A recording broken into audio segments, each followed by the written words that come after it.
Well, we had both gone out for the high school musical. The stage play was The Music Man. And the cast and crew were all seated in a gymnasium waiting for the instructions from the director when she spotted me across the room. You tell what happened next. I didn't really spot you. I spotted the guy sitting next to you, who I thought was super cute. And you were sitting back and your hands were back behind you. And while I was staring at the guy next to you, I stepped on your hand. On purpose? On accident. Oh. And I said, "Oh, I'm so sorry." And I thought you were a senior because the other person was a senior. Yeah, it turns out I was just a freshman. And it turns out, too, that I was dating an upperclassman. Okay, well, that didn't happen for a while. We were just friends first. It's true. Our first real date was at my brother Louie's wedding. So how much can you really know about your future when you're in high school? It seems like the future is so far away. All you're concerned about is, the next test or the next football game or whatever's going on in high school. Remember that one time when we broke up and you dated a girl that was had the same name, the same kind of hair, and lived in the same town I lived in? I don't remember that. Yeah. And then we got back together because you got to the original. So, did you think I was going to be in your future? Yes, I did. Really? Really. Because I prayed for one really good friend. All I wanted was one best friend. And before I finished that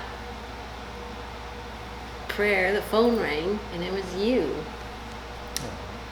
So, yes, I always knew we would be together one way or another. I just knew it. So I went to get my associate's degree and work. And then you graduated. Yeah, and I didn't really have a plan for college. I didn't really think that far ahead. I think probably it was because I knew I wanted to be with you, and I didn't want to plan to go away to a college that was going to take me away from you, so I really didn't do anything. But then an opportunity came along for me to stay at home, work for the Aurora Police Department, and go to local community college, and that was very attractive to me because then I could make a little money and stay at home and be near you. So, in a sense, I didn't have any college plans because I didn't plan to be away from you. But you went to college. Right. And then you got a job as a police officer. And then we got engaged. And you were working as a Peoria police officer. And I was still here planning the wedding. And then we got married. And then I moved to Peoria. And the strange thing is, I think about this a lot now in terms of like what life is like nowadays, but we were still in college when we got married. Right. I mean, how many people do that nowadays? I don't think anybody. And then we both were working on our degrees while you were a police officer. It was really stressful and we didn't have a lot of money, but actually those were pretty good days.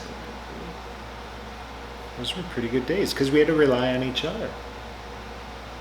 We were a long way from home, and it wasn't possible to just run over to mom and dad's if there was a problem. Except we did get to go to my aunt's house where my grandma and grandpa lived. My grandma was an awesome baker and kept us alive with her. With her peach cobbler. That's almost true. Streusel cake. She's a great baker. Once a week we would have a decent meal. Well, dessert anyway. 33 years plus 8. 41 years later. Which is weird because I'm only 29, so.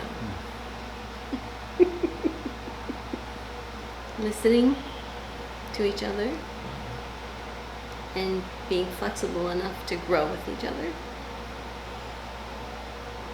Yeah, gosh, think how much we've changed since I was 14 until now that I'm 56.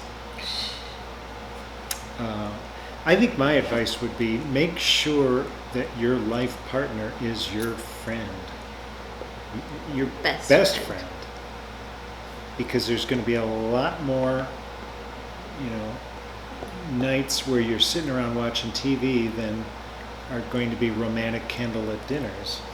And if you're banking on romance to carry you through the years, romance is part of it, but I think you just really have to have a solid foundation with your best friend.